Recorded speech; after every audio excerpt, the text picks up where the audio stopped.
Hello po, good morning po mga KBL. So ito na po, itong ating unit. Ito po ay Suzuki Scrum 4x4 po. Bali, for completion unit na po ito mga KBL. Ito po ay round eye. Bags po na size 13. So, pinokompleto lang po namin mga KBL. Ayan. So,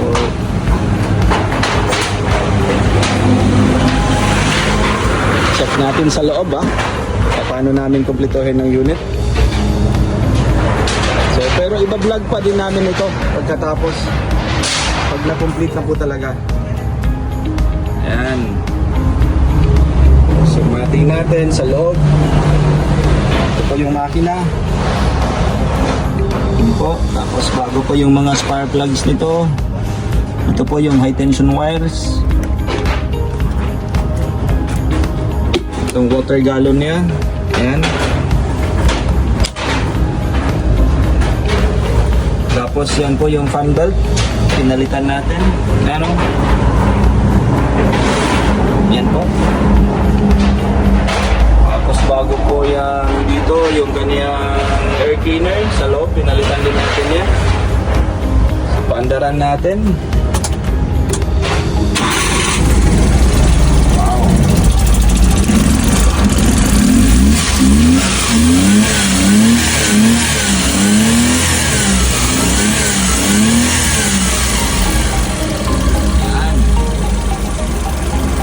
Actually mga KBL, ito po ay nag-top overhaul tayo. Pinalitan natin ng head gasket.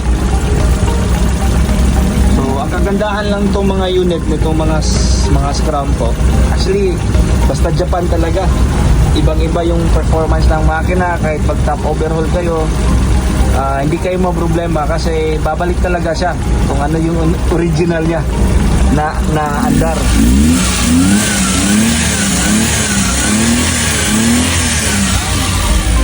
So Bin, yan ako ng gasolina. Check natin.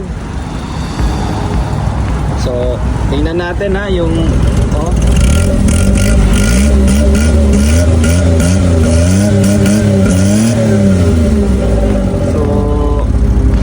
dito natin makikita mga KBL gaano ka-kondisyon ang makina kasi talagang lumalabas po talaga yung tubig sa radiator. Bindot ang ganda ng unit na ito, lalong-lalo na pag na kompleto namin lahat to mga KBL. So ayan po. So ito po ay order unit po ni Mr. Yamas dito lang sa Cebu. So lalagyan po namin to kasi iba, kinustomize natin to. Yan po.